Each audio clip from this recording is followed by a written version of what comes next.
anti-gravity, the word is prohibited in physics society. If everybody talk about anti-gravity, the first give idea just think you are crazy, you know. And we're learning more about a fiery crash that killed a Huntsville man. State troopers say Joshua LeBlanc was killed after his Tesla ran off the road, hitting a guardrail, multiple trees, and then catching on fire. The crash happened on Hill Road near Drummond Switch Cutoff Road in Walker County. Right now, it's unclear what caused the crash. I've been doing a series on the missing scientist that we all know about. But my series, I've been focusing on the ones that we don't know about. And from my last video, I told you guys I spoke with a source who was connected that used to work in NORAD, which is in the Cheyenne Mountain in Colorado Springs. And he has a lot of information.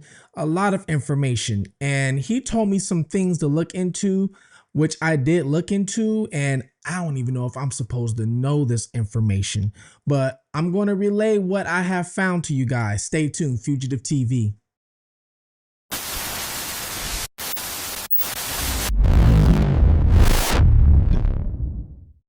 Welcome to Fugitive TV. I am your host, Ray Marcel. And what we do here is we take a look at cases. We take a look at cases of missing individuals, unsolved crimes, and what we do is we look at it from a different perspective. I dig deep into these cases. Sometimes I can give you information that other people can't. One of the reasons why is because I look at it from a different point of view. Now, see, I was a fugitive on the run from the law myself. I ran for 15 years, lived in different countries under different names. Then I eventually turned myself in. Now what I do is I assist family members in finding missing individuals or even finding fugitives who have did something horrific to a family member to help bring them to justice.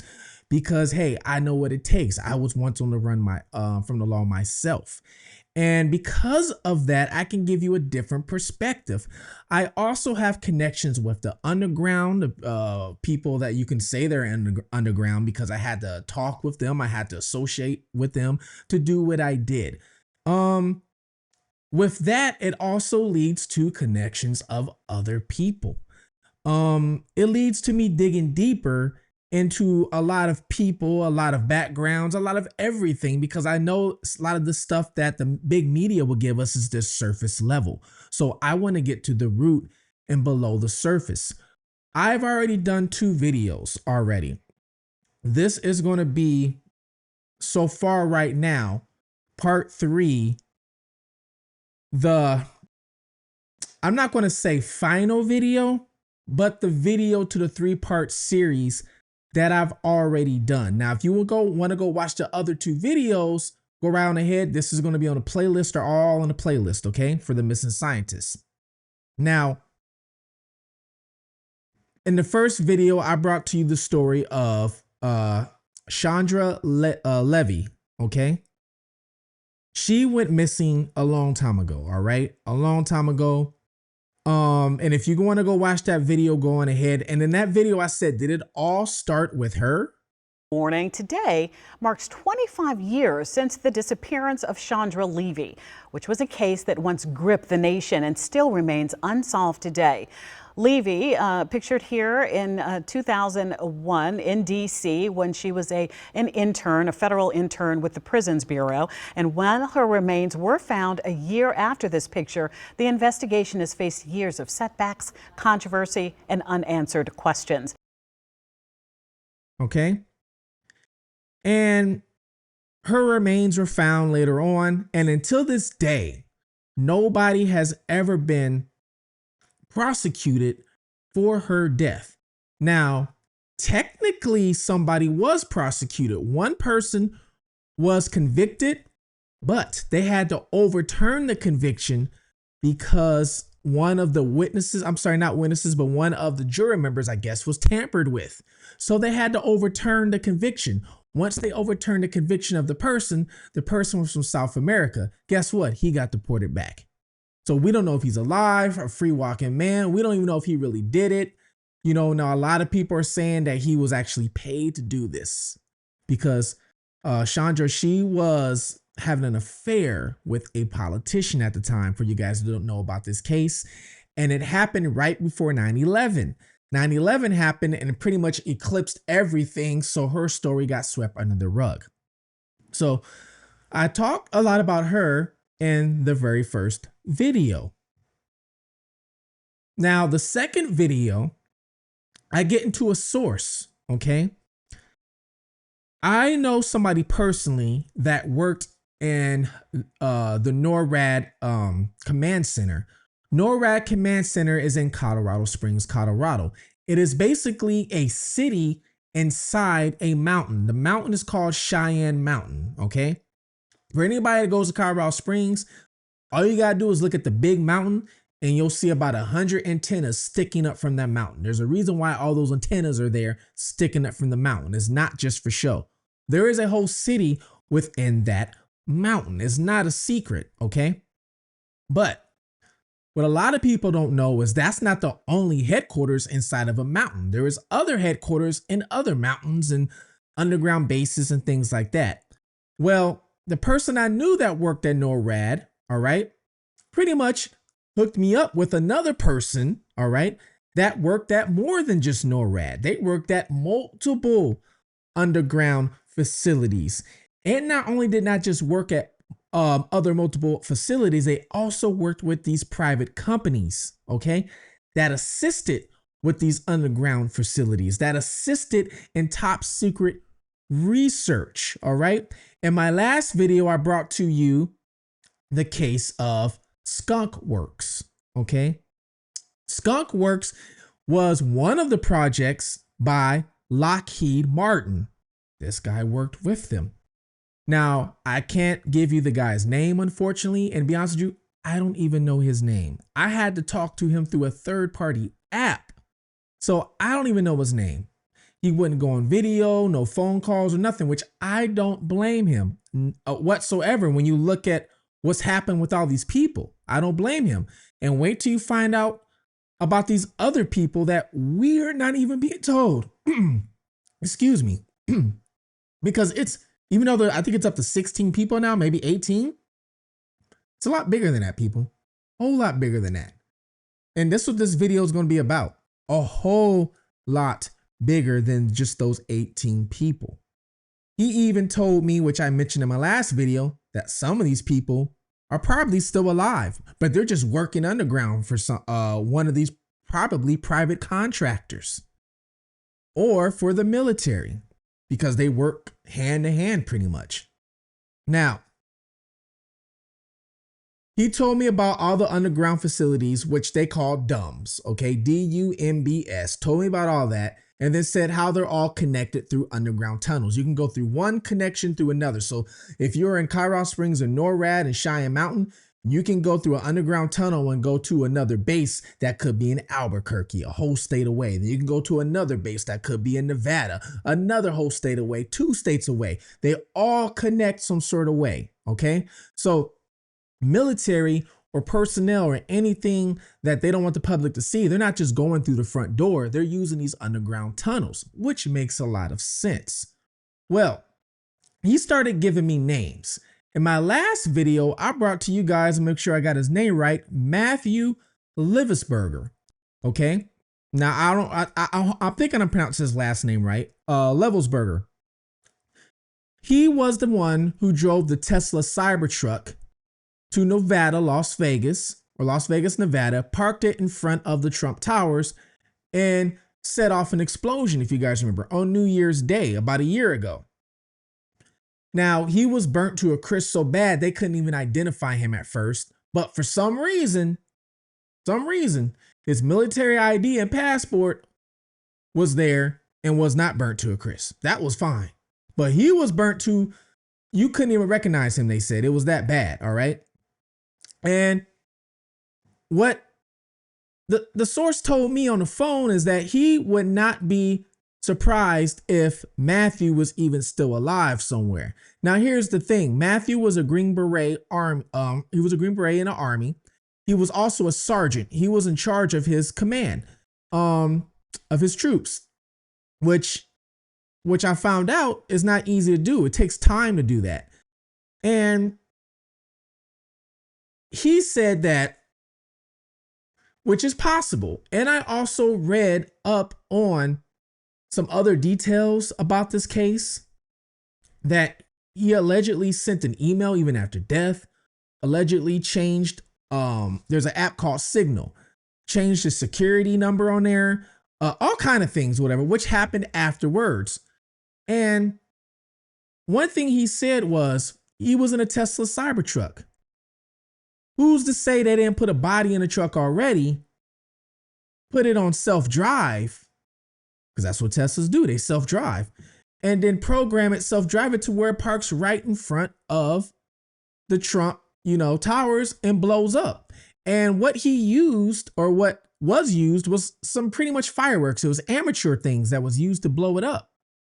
And people were wondering why it was used, these amateur things were used to blow it up, when Matthew actually specialized in bombs, detonation. He specialized in this stuff.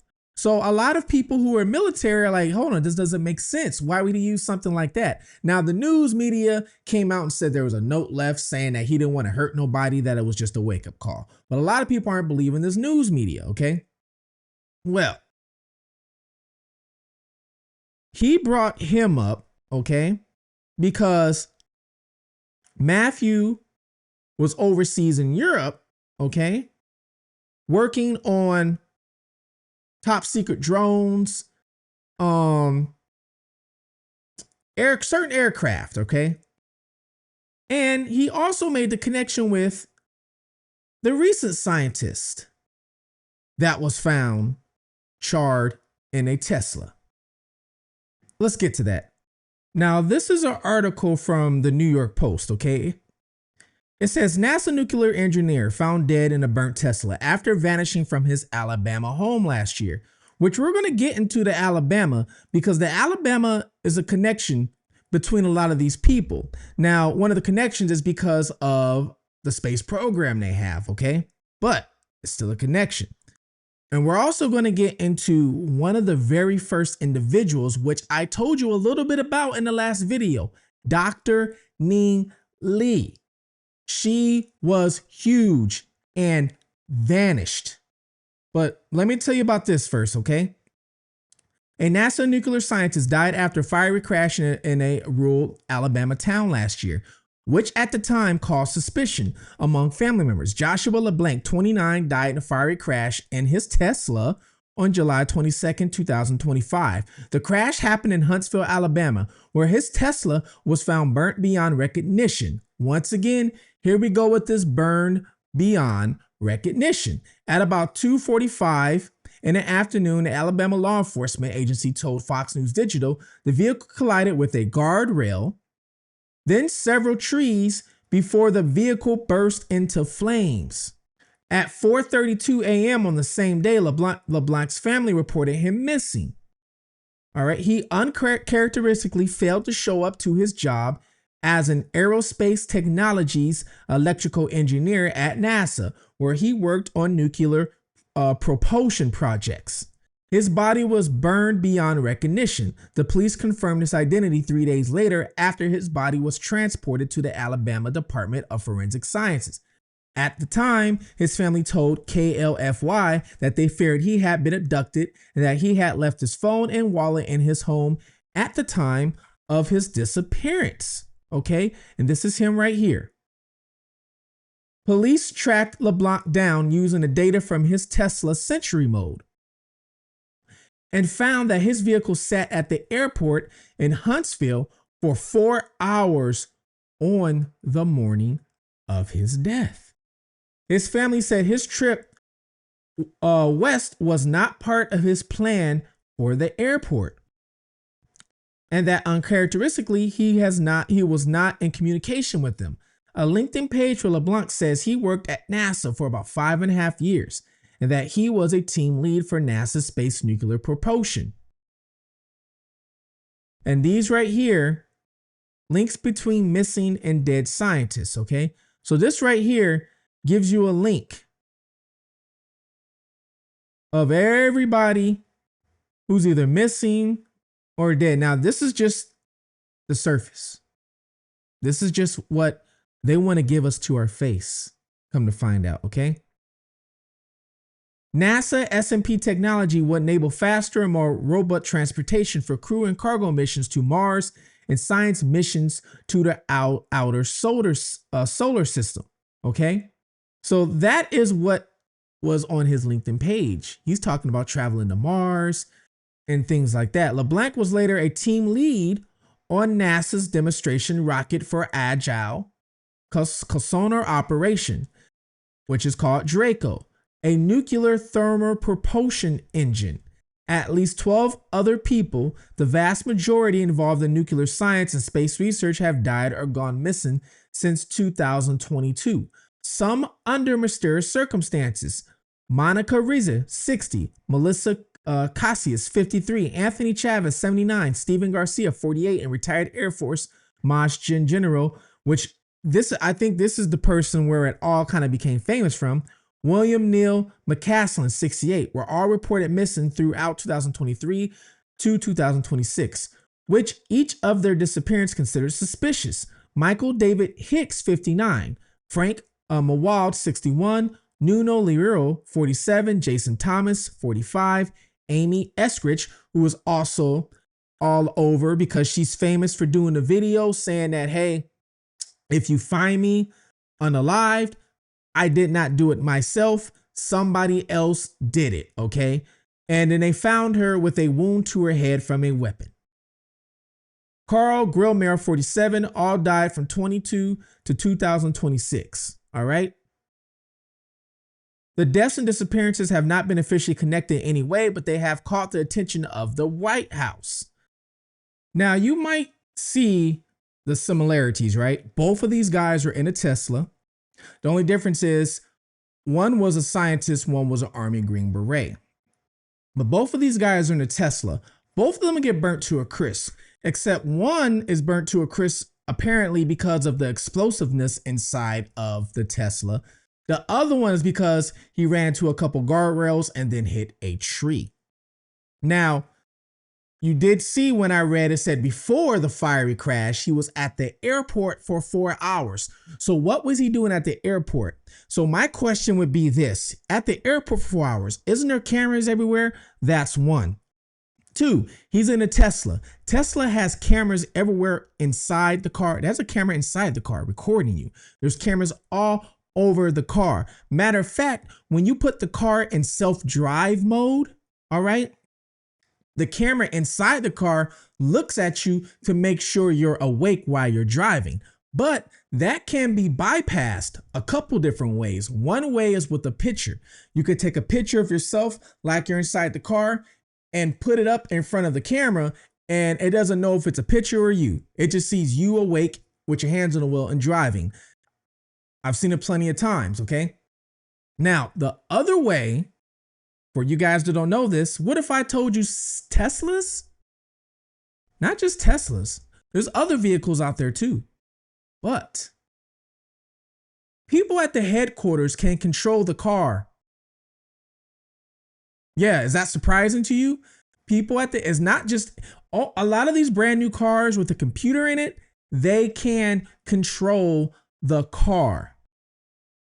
Watch this. Tesla can be controlled by an outside operator, remote human workers, okay?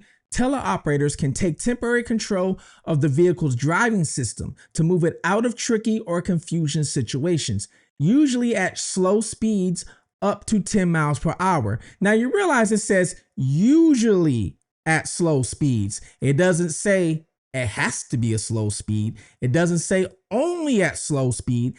It said usually at slow speeds. Tesla employs remote assistance operators for its autonomous, okay, and robo-taxi fleets. These outside operators can briefly take direct control of the steering and movement in rare situations, such as navigating a congested or confusing area. Because he didn't collide with nobody else. It said it hit a couple guardrails and then hit a tree.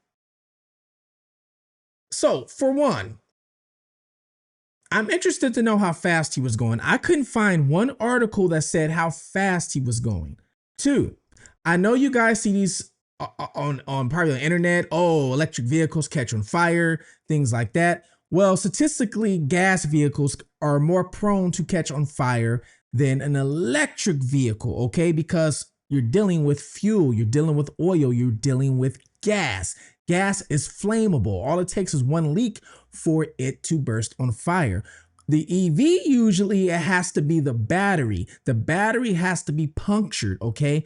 And once the battery's punctured, then yes. But if the battery's not punctured, 90% of the time you are fine, okay? And a lot of the times the battery is the way it's situated is not in front of the vehicle, it's underneath the vehicle. So you really have to puncture the battery in order for it to catch on fire after an accident, okay? Not many electrical vehicles catch on fire when they're involved in an accident. You don't see many of that. Now I'm going to read to you right here.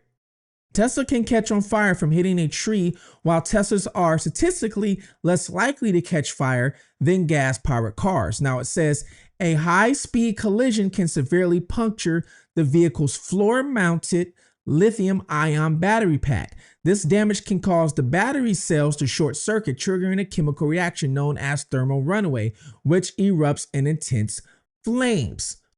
But like I said, you have to be going at a high rate of speed for this. So I tried Googling how fast he was going, but it doesn't tell me. Now, I'm not saying it's not possible. I'm not saying that, but still, you got to get this, you have to put this out there like, okay, to make you think. Now, is it possible he was even in the car? Just like they're saying, is it possible Matthew was in a Tesla Cybertruck? Is it possible that Josh, was he even in this Tesla when it happened? Could Josh still be alive? These are names that source told me to look up, told me to connect. Now, there is a scientist by the name of Dr. Ning Li. She was born in China and came over here to the US, okay? Some people say she is the godmother of anti-gravity, okay? She was a researcher and working for us as a researcher, formed her own company, discovered something, and pretty much vanished. You didn't hear from her again. There was all kind of stories floating around of what happened to her. And then still to this day, some people are questioning if, what happened to her, even if that is legit. Let me read to you about Dr. Ning Li, okay? It says, after migrating to America from China in 1983, Li began working at the University of Alabama, Huntsville. Here we go at the Alabama, Huntsville. Here we go with the Alabama, Huntsville, people. Center for Space, Plasma, and Aeroeconomic Research. She became famous and somewhat controversial for a series of papers she co-authored from 1991 to 1993. In her work, Lee described the practical method of producing an anti-gravity field, which had never been done before. It's always been held that because gravity is a basic force of nature, constructing an anti-gravity machine is impossible. However, Lee and her co-author Douglas Torr theorized ways around this belief using a high temperature superconductor. Okay, now for you guys that are lost and really don't know what repulsion is and anti-gravity and stuff like that, I'm just going to explain to you in the basic terms. This is just basic for people who don't understand. Let's say you have an aircraft and it's in the air right now. Now, we know planes, when they fly, if they got to turn, they kind of turn like that, if they got to go down, they go down like that. They got to go up like that. They're not just standing still. They're moving forward, right? The only thing we kind of really see standing still would be a helicopter. That would pretty much be it. And it's still kind of moving. It's not just still, but it's moving. But that would be the only thing that we see. Now, picture an airplane moving similar, or a jet moving similar to a helicopter, meaning it's in the air just still, but if it wants to go to the side, instead of going like this, it can go like that.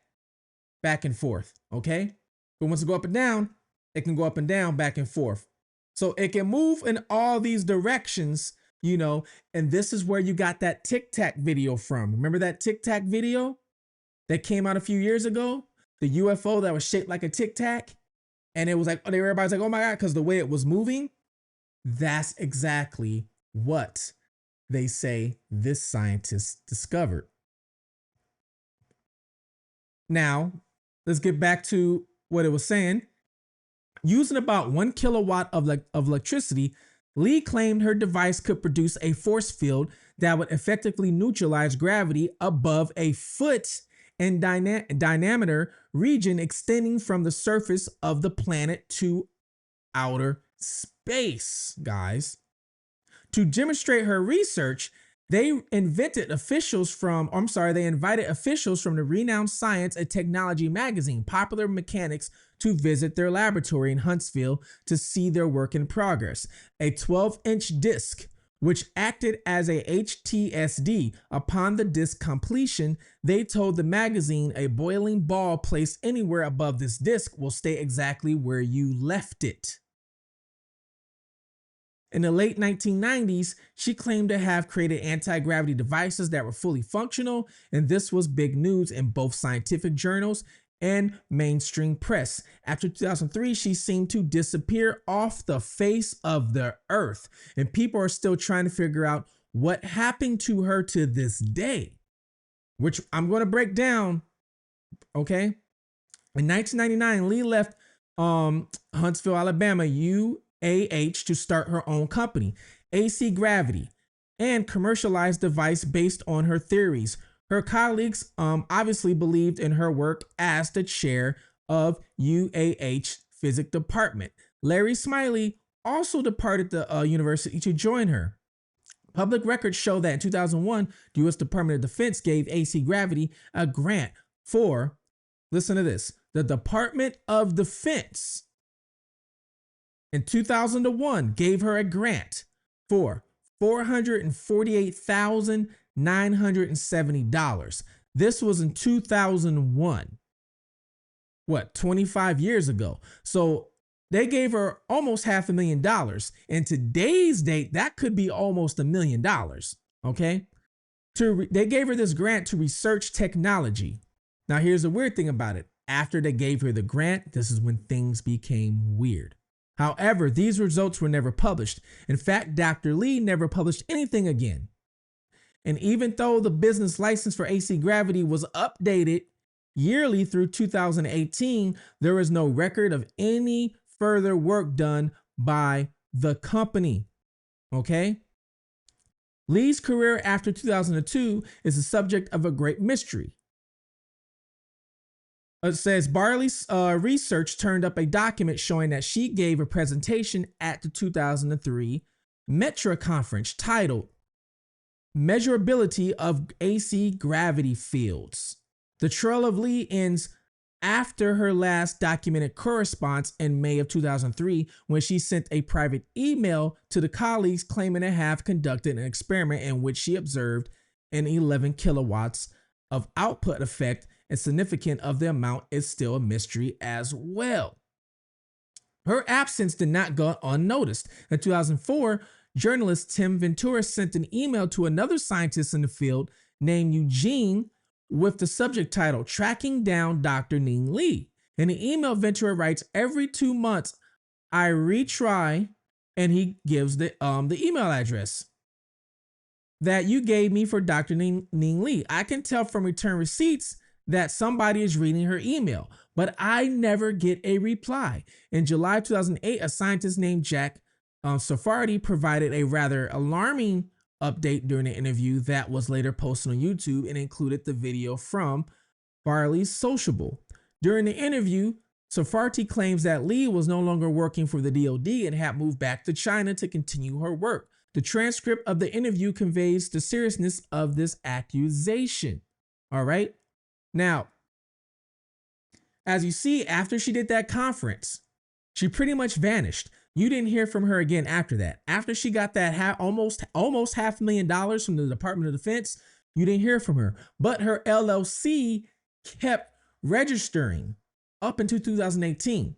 All right. So for anybody that doesn't know about an LLC, if you don't not familiar with having an LLC or your own company, every year, depending on the state you're in, because every state's different. Every year, if you're in a state where you have to keep registering your LLC, meaning it doesn't do it for free. You have to pay a fee. Now, every state's different. The fee could be anywhere from $50 to $400. Every year you have to pay the fee to re-register your LLC. Some states even have more rules than that. You got to send in some sort of documents, all kind of thing. So if this LLC is getting re-registered, that means there's somebody on the other end physically re-registering this. It's not just automatically somebody's doing this. Now, the scientists also said that they would email her. Somebody's reading the receipts, but they're not emailing back. Now, I will say, in 2014,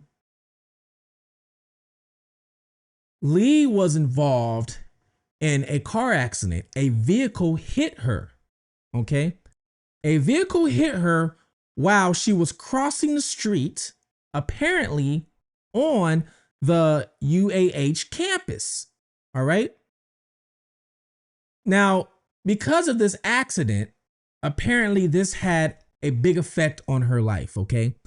Her husband at the time witnessed the accident, had a heart attack, and because of that heart attack, ended up passing away a year later. And because she got hit with the vehicle, she apparently lost a lot of her brain function, memory, and things of that. The accident caused permanent brain damage that resulted in Alzheimer's disease shortly after. So somebody did an interview with Lee's son, George. And this is what George told the person who did the interview. George is the one that told them about the accident, about how she got Alzheimer's, all this brain damage. The husband passed away. Okay. Now this happened in 2014. 2014, people. So somebody, though, was still registering her company 4 years even after the accident. So she's got Alzheimer's. How's she going to remember to, who's doing this for her? All right. Now, I'm not saying she's not capable of it, but still there's questions. Now, George, the son, he's saying that Dr. Ning Li passed away in 2021. This is what he's saying. She passed away in 2021. Now, there is an obituary for her. Okay. But a lot of questions. Why, when she got that money, did she just vanish? What was she working on for the Department of Defense? Now, I will tell you, the source told me this. He said, when you accept money, when you accept jobs from these people, let me bring up these notes. Okay. Let me bring up these notes so I make sure I'm telling you guys right. All right. Now, for one thing, apparently Dr. Ning Li, while she was vanished, was being visited by Chinese officials. This is what the Sun was saying. Chinese officials were visiting her, asking her to come back to China. I guess to work on projects for them. Who knows? To this day, we really don't know if she was really involved in this accident. To this day, we really don't know if she really went back to China. We really don't know a lot of things. We just have to take certain articles and certain people's word for it. But we do know for a fact that she pretty much vanished from 2000 when she did that press conference. So she pretty much vanished from 2003 and beyond. And we physically have not seen or talked to her. We've only talked to her son. So we really don't know after that. Okay. But what this source told me that when you accept a job for any one of these places, okay, whether it's Lockheed Martin, working with Phantom Works, Black Works, whatever black project they got going on. He also said there's Boeing too. Boeing, the aircraft company. Well, guess what? They're in on this too. They have a project called Phantom Works. They have other projects too. Phantom Works is when you're working on top secret stuff. What he said, this is what happens. They'll get researchers, they'll get scientists, whatever it is. You sign a contract, all right? And with this contract, you also sign an NDA, non-disclosure agreement. You're not allowed to discuss anything you're working on. Not only that, some of the stuff you're actually working on, you don't even know what you're working on for. All right? He said it's similar to the military. Soldiers, they'll send them out to a Middle Eastern country, whatever it is. Give them a mission. They'll say you have to capture, excuse me, so-and-so. They might not tell you why you have to capture so-and-so. They might not say why you have to go into this country and secure this town. But you just got to follow the directive and the mission. Same thing with these people who sign these contracts. So they sign these contracts, and he said on top of that, you still got to wait sometimes 6 months, almost even to a year almost, to even get your background clearance passed. They're going to go through all your friends. And if you have any friends who are not a national, they're going to go through, they're going to ask you questions about them and why you're friends with them. He said you won't be able to have your phone at work whatsoever. Matter of fact, your phone is also going to be traced. They're going to put something even on your personal phone that makes sure you're not sharing secrets. They're going to track where you are and everything you do. You have to agree to be digitally monitored 24/7, 365 at all times. Okay. This is what you agree to when you accept certain positions with working with one of these third-party companies dealing with self-defense, advanced weaponry, or advanced aircraft. All right. And he said he is not shocked at the time right now that some of these scientists are believed to be missing or unalive. Because in my last video, I told you guys, when he would go into these underground tunnels and go with these different bases, he said there would be researchers down there working on things, scientists down there working on things, and they have not seen daylight for years. They've been underground, and to the surface, their family might think they're just missing, but really they're not missing. They're underground working for one of these private companies or working for the military, or, you know, co with each other is what they're doing. They'll have a scientist from the military and then a scientist, let's say from Phantom Works, kind of working together on one project type of thing, whatever. Sometimes they'll do that. But he said he wouldn't be shocked if some of these people we see that are charred to a crisp are really still alive somewhere. Okay? Controlling, in charge of something that could be going on that's a lot bigger or something that's coming up than what we think. All right. He said the only reason why we're hearing about this now is because of social media. Social media is the reason why our information comes out faster, it blows up faster. But he said this has been going on for a long time. Now, he said this time has been more frequent, though.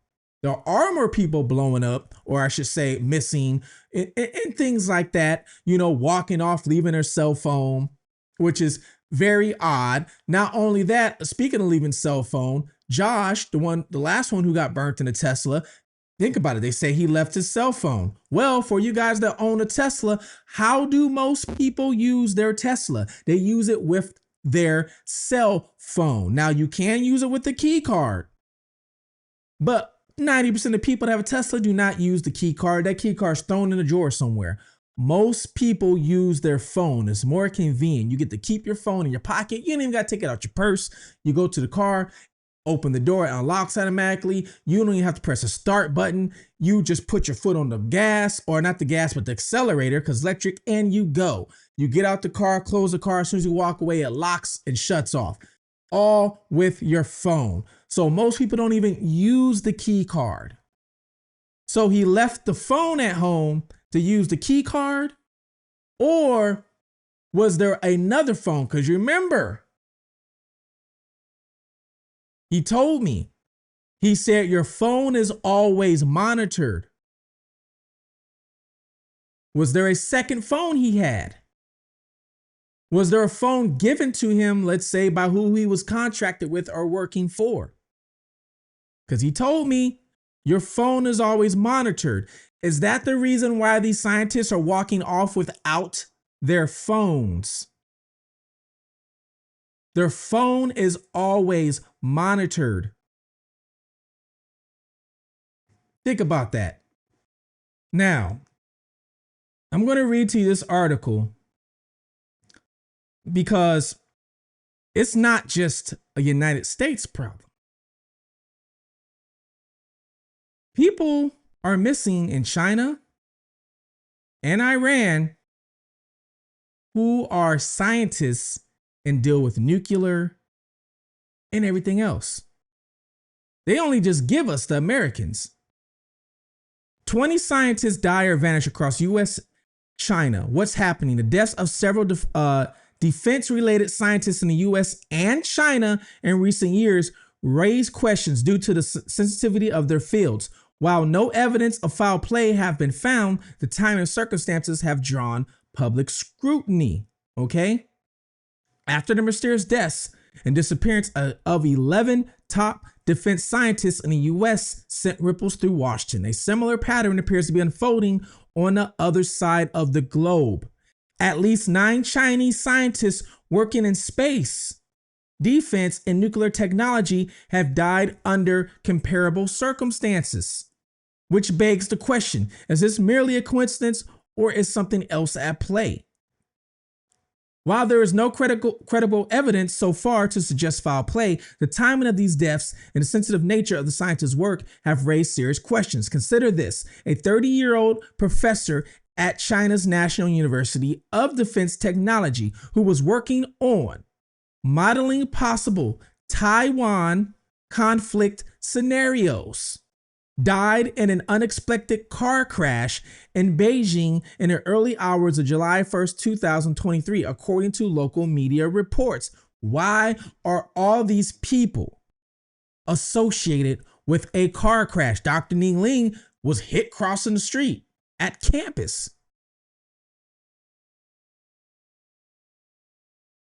The other one was burnt crisp in a Tesla. Then the other one was burnt crisp in a Tesla. So this person who was working on modeling possible Taiwan conflict scenarios. And what's going on right now in the world today, people? What conflict is going on right now? Chinese, Taiwan, and us. And that's happening now. This happened July 1st, 2023. Known in some reports as a rising figure in Chinese AI research. So this guy, the 38-year-old professor, was, okay, a rising figure in China's AI research. His name was Feng Yang, was developing war game scenarios through a platform called War Skull, which had won national contest shortly before his death. An obituary published by the state-run science news site ScienceNet.cn stated that Feng was sacrificed, adding to the mystery surrounding the case. Chinese media have, or over time, reported a series of unexpected deaths involving scientists in highly sensitive fields, including military AI, hypersonic weapons, and space defense. These developments have led some military analysis to question whether a quiet struggle centered on scientists could be underway, even though no evidence has been presented to suggest that the US, China, or Russia are engaged in campaigns to target researchers. This is crazy. As the race between Washington and Beijing intensifies, science and technology have emerged as a key centerpiece of strategic rivalry, with implications for both economic strength and military capability. Chinese media have often linked these accidents to road crashes or have not disclosed clear reasons. The scientists involved are reportedly aged between 26 and 28. AI war game pioneer dies in mysterious crash. China Daily reported that Feng died at about 2:35 a.m. while leaving a work meeting in Beijing. 2:35. Matter of fact, isn't that when Josh died? Didn't he die? The one in the Tesla, didn't he die at 2:35 a.m.? Or was it just 2:35? When did he die? Let me see something. All right, so it was 2:45 p.m. So his is an afternoon. Very close though, it was very close. An experienced researcher on the Chinese military at Western think tank who has been following the cases told Newsweek that Fang had been deeply involved in AI-based simulations of possible Taiwan scenarios, and that the timing of the crash was unusual. The researcher spoke on the condition of anatomy, citing extreme sensitivity of the issue. I don't think it's good for your health to associate with this kind of thing, researchers told Newsweek. The same source also said the language used after Feng's death stood out. A person killed in a car crash would not typically be described as having sacrificed his life. So the news article said he sacrificed his life after the crash. Okay, that's what they put out. He sacrificed his life. The researcher said the areas in which these deaths were occurred included hypersonics and military AI, including swarming technology simulations, adding that such fields could really make a difference. The researcher told Newsweek that hypothetically an adversary could be trying to slow China down, and added it's starting to look more and more unusual. Meanwhile, the Chinese embassy Washington told Newsweek it was not aware of the matter. Earlier this month at a White House briefing, a journalist questioned U.S. Press Secretary Caroline Leavitt on the mysterious deaths and disappearance of U.S. scientists without providing a direct answer. She said, "I haven't spoken to our relevant agencies about it. I will certainly do that and will get an answer to you." Now, here are more Chinese scientists who something has happened to, okay? Among other cases linked to the Rhodes scientist was Zhang Aizin, 62, who died in December 24, according to South China Morning Post. Zhang was a space specialist at the National Satellite Meteorological Center and worked on weather monitoring and early warning systems. The report also referred to the death of Zhang Dibling, 47, one of China's leading drone specialists. Here we go with the drone. Who else died after being a drone specialist? The military guy inside the Tesla in front of Trump Towers. Apparently, he died. Singapore's Ling Zabo said he died in Changshui, Hainan province last year. He had been deputy director of the National University of Defense Technology Unmanned System Research Institute and founded, I can't even pronounce that word, Yinsheng Technology. No cause of death was given. Lu Dengho, 51, described by the Global Times as a prominent data scientist, died in 2024 after an unspecific accident. Lu founded Gazu Big Data Protection, engineers secret research, and was described as a pioneer in China's data security management systems. Li Mayang, 49, an internationally known biomedical chemist, died in Guangzhou in November 2025 after a sudden illness, according to his obituary. Li had received a Ministry of Education Talent Plan Award and was a member of the Zheng Party, one of the non-communist parties involved in the Chinese Communist Party's United Front. His obituary said he had developed innovative drugs guided by, it says, visualization and light-controlled regulation. That was a hard word to say right there. The report also referred to Zhang Shuman, 57-year-old military scientist and microelectronics expert at the National University of Defense Technology, who died in a car accident in 2018. Electronic Engineering Times China described him as the leader of Chinese high-end weapon chip research and development team. All these people who are dying seems to be some sort of figure, a leader in that field, if you realize that, okay? All these people. So I don't even know what to tell you guys. I don't know if these people are still alive. I don't know if these people have been kidnapped. You know, I don't know anything, but come to find out, it is not just the USA. It's also in China. I have also read some reports on a couple of Iran scientists dealing with nuclear engineering vanished, disappeared, kidnapped. So it's not just us. This is a global thing between, it seems like, world powers. Why is this going on so frequently right now? Is there something going on behind the scenes that we need to prepare for? We're not ready for? All these people are leaving their phones behind and then vanishing, which makes sense now because the guy told me, the source told me, their phones are monitored. No matter anything they do on their phone, there's monitored. They are digitally monitored 24/7. So it makes sense why some of these people left their phones behind, cars behind, credit cards behind, act like they didn't want to be found. This is done on purpose. It's all done on purpose. But the purpose of the mission is, I don't know if the government is taking them, and let's say they're underground working on something big, and we don't know what it is, or other nationals are taking them, let's say like China, or they're just scared and running for their life. And if they're scared or running for their life, why would they be scared and running for their life? Why did Dr. Ning Li accept money from the Department of Defense and then pretty much vanish after that? I'm going to tell you why. Obviously, this woman signed a contract with them. Obviously, she signed a NDA with them. There's no way the Department of Defense is going to give you that much money to do research for them, okay?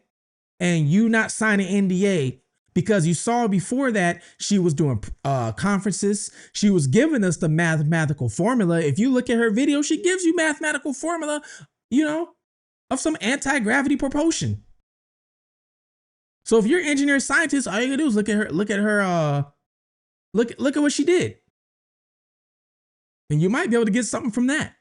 But what else did she discover that we didn't see?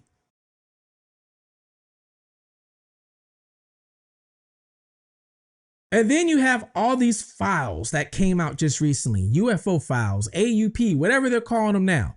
They're all coming out now. Why are they coming out now? Even though a lot of it's grainy footage and stuff we can't see, but why are they doing it now? What the source told me, he said that the stuff they're showing us, it's pretty much stuff that's already been out. We just ain't been paying attention. He said the only thing new that we really didn't know about was the mission to the moon, and they're talking about seeing other things. He said, even though, now some people want to debate if we've been to the moon or not. He said we were really there more than once, is what he's saying. He said some of those missions were top secret and we just don't know about it. He said one of the missions, okay, you know how the moon has craters? That there was machines inside the craters, all right, as we were going to the moon, wondering who's those machines and where those machines came from inside one of the craters. That's what he told me. So he's interested to see if they're going to release any other things. But he also told me that we should be careful of what they release. Okay, we need to really be careful, not believe everything, because some things they might release might be a cover up for something bigger. He sent me some documentation that I can't show to you guys as of right now. It's so much I have to go through. I have to blank some things out, but he sent me some documentation I don't even think I'm even supposed to have. And there's some stuff that I read inside of it. All I have to say is this. We have our government, which we're supposed to trust. After learning all this, after reading what he sent me, after talking to him, there's no trust. There's none whatsoever. None whatsoever. With me anyway.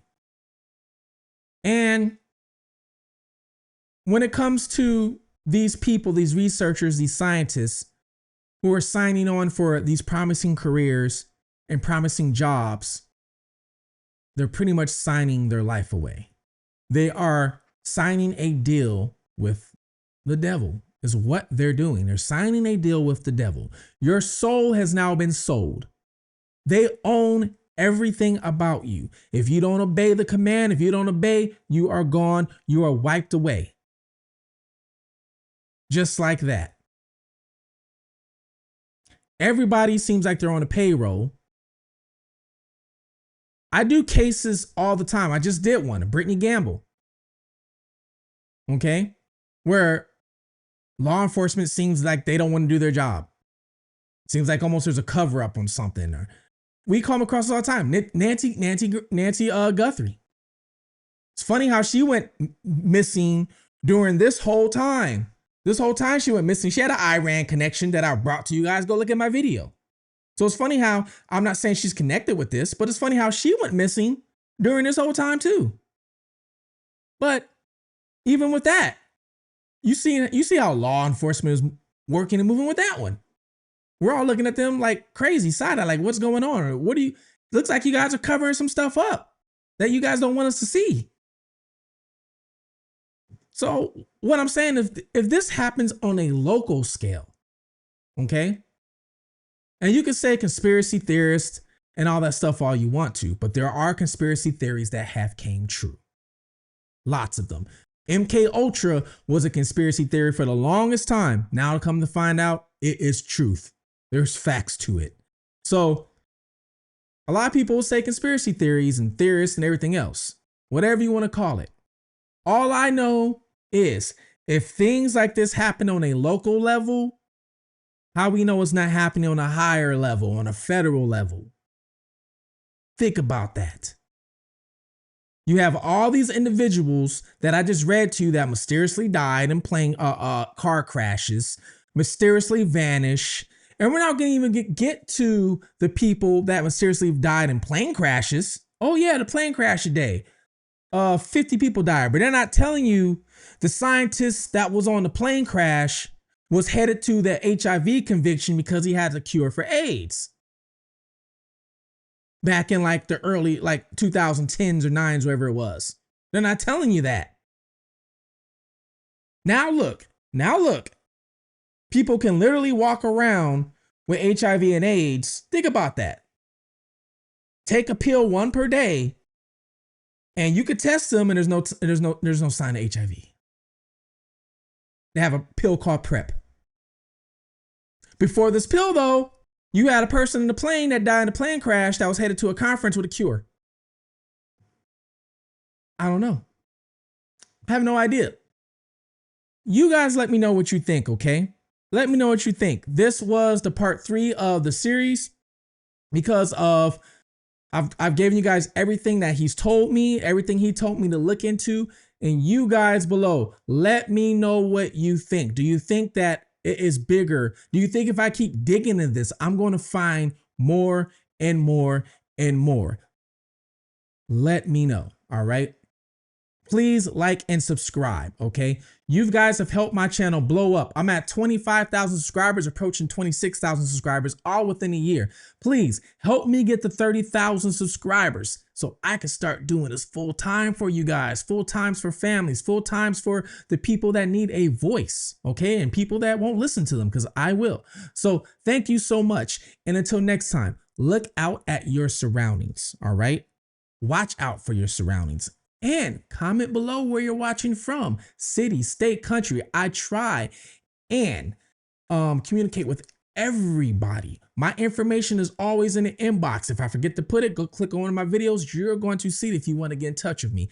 And if you want to continue to support the channel, please join the membership, okay? I do members only videos and you'll get first access to that. All right? So please take care of one another. Love one another. This is Fugitive TV. And until next time, I'm out.